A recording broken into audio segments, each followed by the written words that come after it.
Namaste. Melinda and Bill Gates, Union Minister in my cabinet, Dr. Harshvardhan, delegates from across the world, scientists, innovators, researchers, students, friends, I am happy to be with all of you for the 16th Grand Challenges Annual Meeting. This meeting was to be held physically in India, but in changed circumstances, it is being held virtually. Such is the power of technology that a global pandemic did not keep us apart. This program has continued as per schedule. This shows the commitment of the Grand Challenges community. It shows a commitment to adapt and innovate. Friends, the future will be shaped by societies that invest in science and innovation. But this cannot be done in a short-sighted manner. One has to invest in science and innovation well in advance. That is, when we can reap benefit at the right time. Similarly, the journey to these innovations must be shaped by collaboration and public participation. Science will never prosper in silos. The Grand Challenges program has understood this ethos well. The scale of this program is commendable. In 15 years, you have engaged with several nations. The nature of issue addressed is diverse.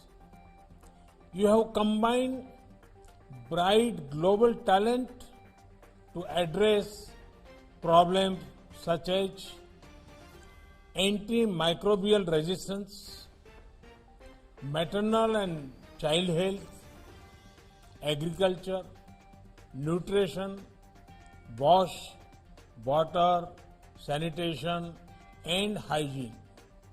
Friends, it has taken a global pandemic to make us realize yet again the importance of teamwork. After all, diseases do not have geographic boundaries. Diseases do not discriminate on the grounds of faith, race, gender, or color. And by disease, I am not only talking about the current pandemic situation. There are several communicable and non. They have been India's greatest assets, especially during the last several months while fighting COVID-19. From containment to capacity building, they have achieved wonders. Friends, India's size, scale, and diversity has always made the global community curious. Our population is almost 4 times that of USA.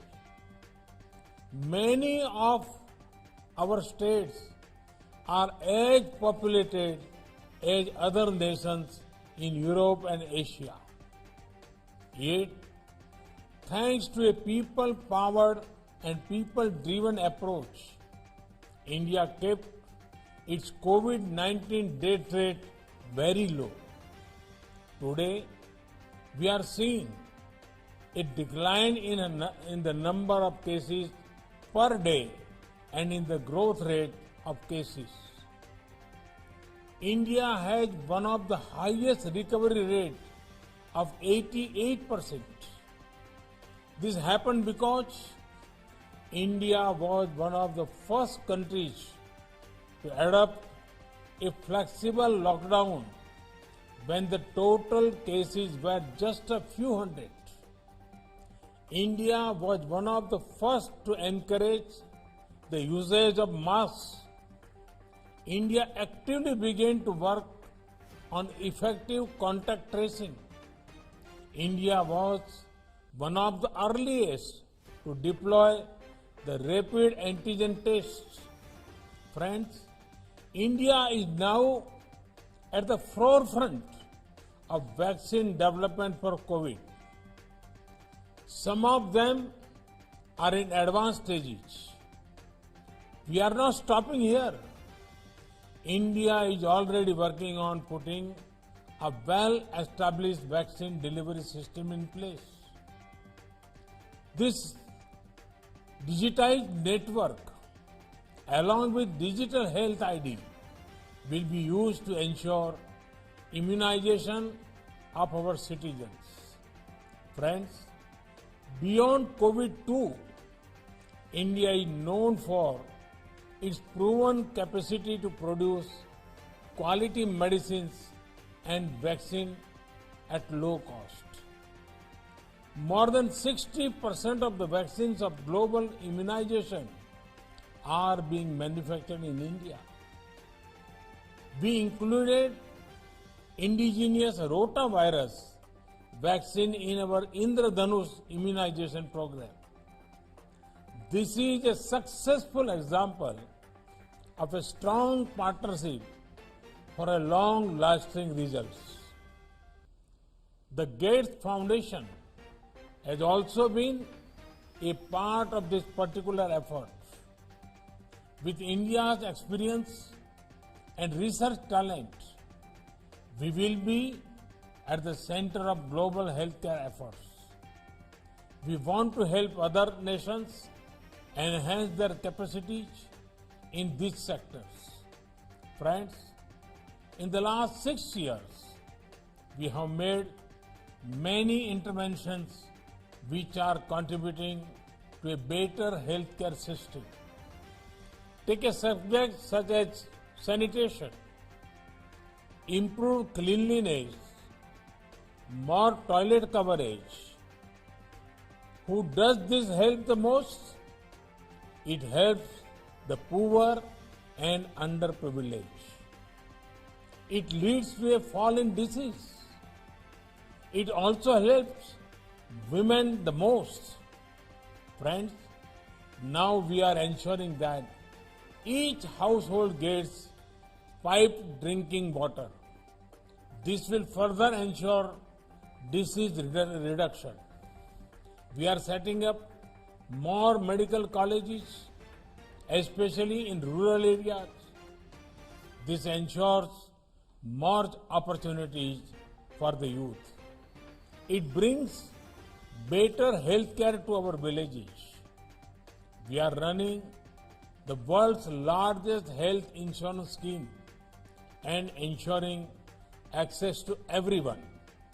Friends, may we keep using our collaborative spirit for individual empowerment and collective well-being. The Gates Foundation and several other organizations are doing wonderful work. I wish you all fruitful and productive discussions over the next 3 days. I hope to see many exciting and encouraging new solutions coming out from this grand challenging platform. May these efforts further a human-centric approach to development. May they also give our youth the opportunity to be thought leaders for a brighter future. Once again, I thank the organizers for inviting me. Thank you. Thank you very much.